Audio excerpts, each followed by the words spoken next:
Physical exhaustion has a unique way of completely distorting your perception of reality. When you have been driving endlessly for a grueling delivery shift, navigating through the dark, frozen city streets for 12 straight hours, your brain begins to run entirely on autopilot. The heavy steering wheel feels permanently molded to your numb hands, and every single concrete building starts to blur into one massive, endless gray wall of urban decay. The cheap heater in my car had been struggling all night, blowing weak, lukewarm air that did absolutely nothing to fight off the creeping chill settling deep into my bones. It was nearly 3 in the morning when I finally finished my last route and drove my car back to the densely packed residential district where I lived. The towering apartment complexes stood completely silent against the starless night sky, looking exactly like giant, sleeping monoliths carved from solid shadow. The air outside was incredibly bitter and stinging, freezing my breath the absolute second I stepped out of the vehicle and into the dead quiet of the parking lot. The crunch of my boots on the frozen asphalt sounded unnaturally loud, echoing sharply against the concrete walls of the buildings. My entire body ached with a dull, heavy throbbing, and my only conscious desire was to peel off my heavy winter jacket, lock the heavy metal door of my apartment behind me, and collapse into the deep, familiar comfort of my own bed. I dragged my tired feet across the cracked asphalt of the empty courtyard, entirely unaware that the simple routine act of returning home was about to become the single most terrifying experience of my entire existence. Heavy glass entrance door to my building clicked shut behind me, completely cutting off the sharp howling of the winter wind and sealing me inside the suffocating stillness of the structure. The lobby was bathed in the harsh, sickly white glow of cheap fluorescent tubes that hummed with a low, constant, and deeply irritating frequency that seemed to vibrate directly inside my skull. I pressed the worn plastic button for the elevator and waited in the dead silence, staring blankly at the scratched metal doors while inhaling the familiar, stale scent of old dust and damp concrete. The ancient elevator finally arrived with a heavy mechanical groan, the thick steel cables grinding loudly inside the dark shaft, and I stepped inside the small, claustrophobic cabin. I pressed the button for my floor and leaned my tired head heavily against the cold metal wall, closing my heavy eyes as the machine slowly pulled me upward, shuddering violently with every passing floor. When the doors finally slid open with a sharp metallic screech, the long hallway stretching out before me looked exactly as it had every single night for the past 5 years. The faded green carpet absorbing the weak light, the dull yellow walls peeling slightly at the corners, the row of identical numbered doors fading into the dim, heavy shadows at the far end of the corridor. I walked slowly down the hall, listening to the muffled, lonely thud of my heavy boots sinking into the floorboards, pulling my heavy keyring out of my pocket entirely out of blind muscle memory. I stopped squarely in front of my door and slid the familiar cold brass key smoothly into the old lock. But something incredibly subtle and deeply unsettling happened the exact moment I turned my wrist to open the mechanism. The heavy internal mechanism of the deadbolt felt completely wrong, shifting in a way it never had before. It offered a strange, unfamiliar resistance, grating heavily against the metal, and it turned in the completely opposite direction of what my muscles had naturally anticipated. My exhausted mind immediately dismissed the anomaly, desperately rationalizing that the severe winter cold had simply stiffened the old metal gears inside the heavy door. The door slowly creaked open, moving on its hinges with an agonizing slowness, and I stepped inside the pitch-black entryway of my apartment, reaching my freezing hand blindly toward the wall to flick the familiar plastic light switch. The overhead light buzzed to life, casting a pale illumination over the small hallway. At first glance, absolutely everything appeared entirely normal. The wooden shoe rack was resting in its usual place. My old broken umbrella hung limply on the proper hook, and the basic physical dimensions of the space were correct. But as I took my heavy jacket off and hung it on the wall, a deep, primal wave of intense psychological nausea suddenly washed over me. It was an overwhelming, deeply physical sensation that something in the fundamental fabric of the room was completely, terribly broken.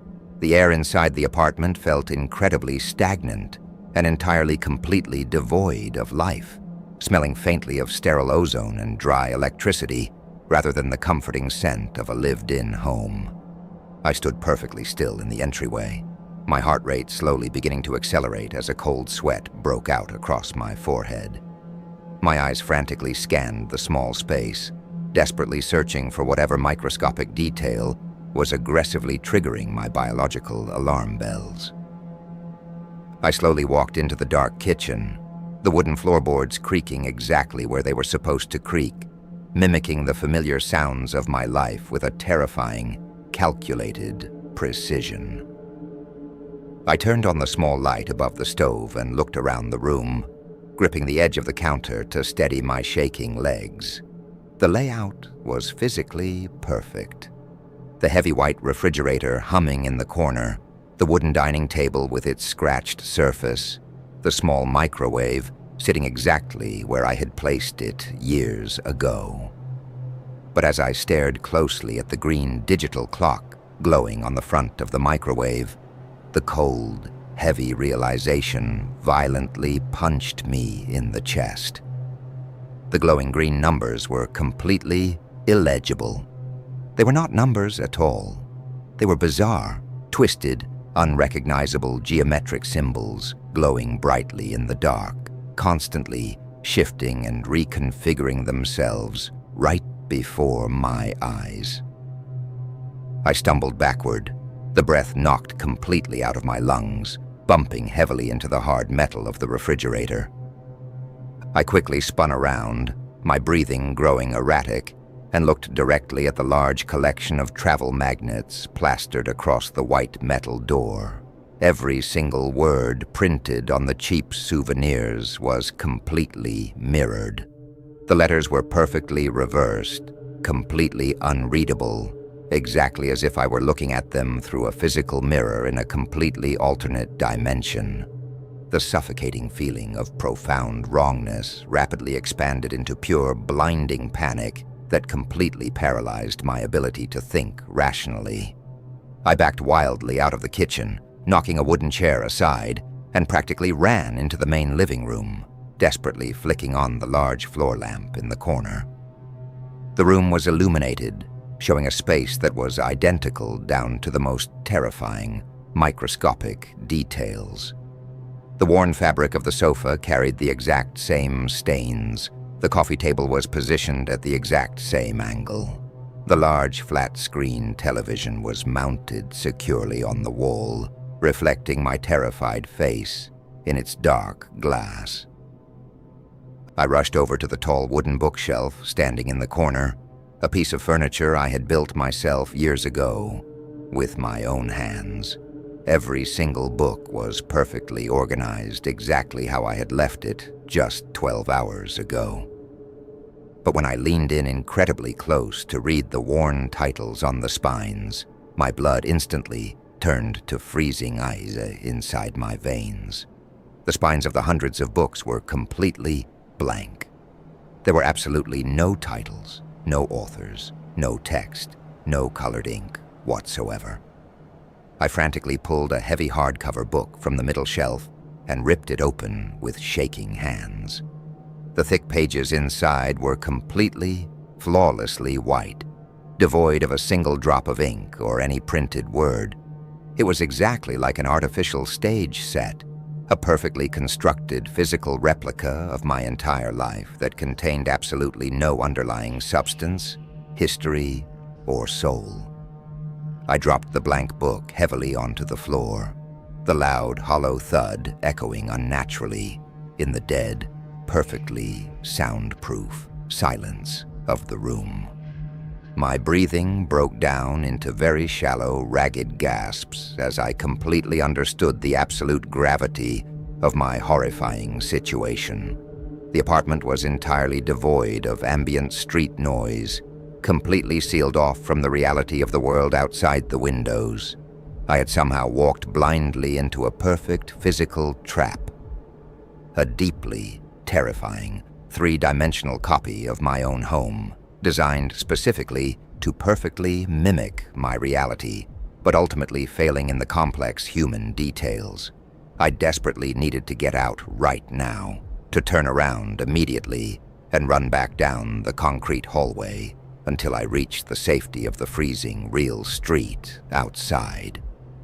But just as I turned my heavy body toward the front door, ready to sprint for my life, a specific sound completely froze me in my tracks. It came from the dark, narrow hallway leading directly to my bedroom.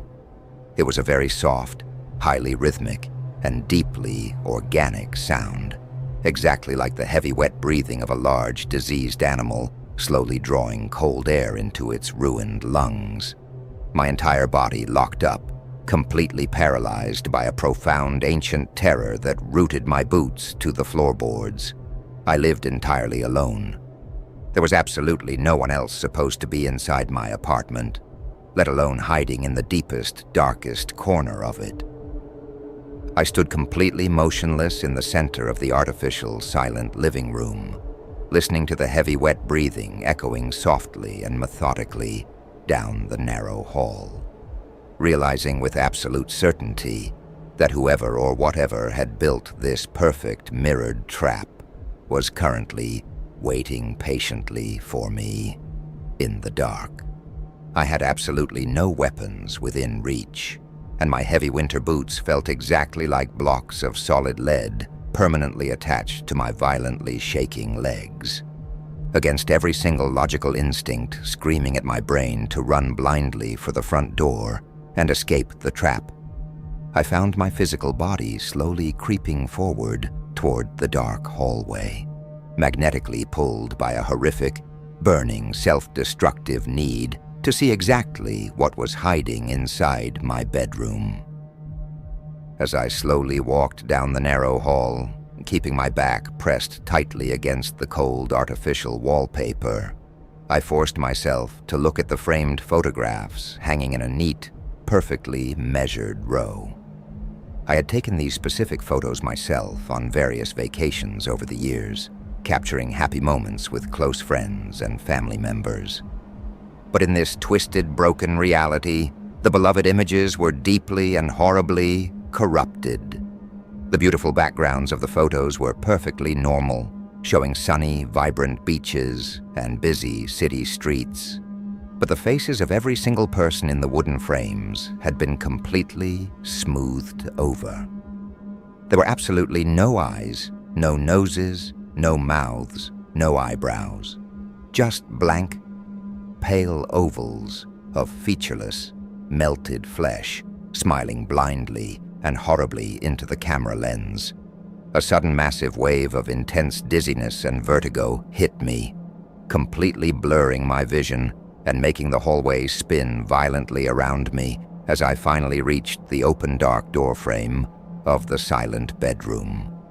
The heavy, wet breathing was incredibly loud now, filling the entire claustrophobic space of the bedroom with a suffocating, deeply rhythmic noise that perfectly matched the frantic beating of my own heart. The room was bathed in the very faint, pale, sickly glow of the street lamps, filtering slowly through the thin gray window curtains. I carefully leaned my shaking head around the wooden doorframe and looked deep inside the shadows.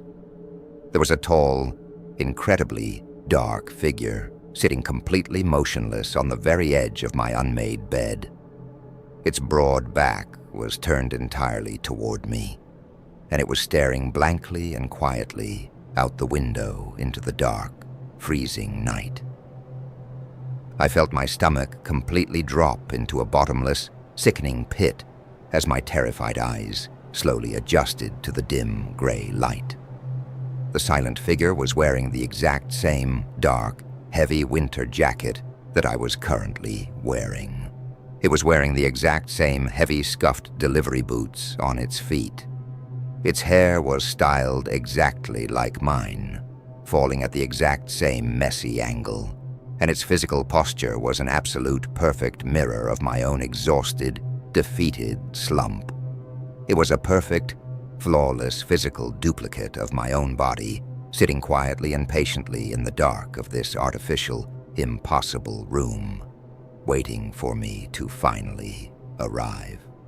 My violently shaking hand accidentally brushed heavily against the wooden doorframe, making a tiny, microscopic scratching sound that seemed to echo like a gunshot in the quiet room. The heavy, wet breathing from the bed stopped instantly, cut off exactly as if a switch had been flipped. The total suffocating silence that immediately followed was incredibly heavy, pressing against my eardrums, and deeply terrifying. Very slowly, with the sickening mechanical grinding of stiffened, unnatural joints popping into place, the figure sitting on the bed began to stand up. It did not use its arms to physically push off the soft mattress. It simply levitated its heavy mass upward in an entirely impossible physics-defying motion that made my brain scream in denial. It stood perfectly still for a long, agonizing second, towering in the dim light, and then it slowly rotated its torso to face me. The pale light from the winter window fell directly across its features. It was my face. It was a flawless, physical replica of my own facial structure, every single line, scar, and contour perfectly matched to my own flesh. But the eyes were completely, horrifically wrong. Instead of normal human eyes, there were just two deep, hollow, pitch-black voids sinking infinitely into its pale skull, absorbing all the light in the room. Its mouth slowly stretched open, tearing at the corners, far wider than any human jaw could physically accommodate, revealing rows of sharp, perfectly white, artificial teeth. It did not scream or roar. It simply let out a low, vibrating mechanical hum that rattled the windows in their frames and vibrated painfully deep inside my own teeth. The final fragile thread of my sanity completely snapped in two. I completely abandoned all logic, reason, and caution, breaking immediately into a heavy, desperate, and deeply frantic sprint back down the dark hallway. The terrible blank photographs blurred past me in a sickening wave as I wildly rounded the corner, nearly slipping and falling hard on the artificial floorboards of the living room. I hit the heavy front door with the full, desperate weight of my shoulder, violently twisting the deadbolt in the wrong, mirrored direction and ripping the heavy door completely open. I did not bother to pull it shut behind me as I blindly threw myself out into the concrete corridor, sprinting desperately toward the emergency stairwell, completely ignoring the slow, mechanical elevator. I practically fell down 5 full flights of steep concrete stairs, my heavy boots slamming loudly and violently against the cold steps, expecting at any second to feel freezing, pale hands violently grab the back of my winter jacket and drag me backward into the dark. I burst through the heavy glass doors of the lobby, shattering the silence of the building, and ran straight out into the freezing, completely empty courtyard, gasping aggressively for the cold, sharp winter air. I ran blindly through the snow and ice until my lungs burned intensely with the cold, stopping only when I reached the distant dark edge of the parking lot. I slowly turned around, my chest heaving violently, and looked back up at the massive dark monolith of the apartment building. I quickly found the specific window of my bedroom on the 5th floor, standing perfectly still in the pale, sickly light, looking directly down at me through the cold glass, was the dark silhouette of the hollow-eyed copy. I walked slowly backward into the dark, empty street, completely realizing the terrifying absolute truth of the night. That artificial copy had successfully claimed the apartment for itself, and I could never, under any circumstances, return to my real home ever again.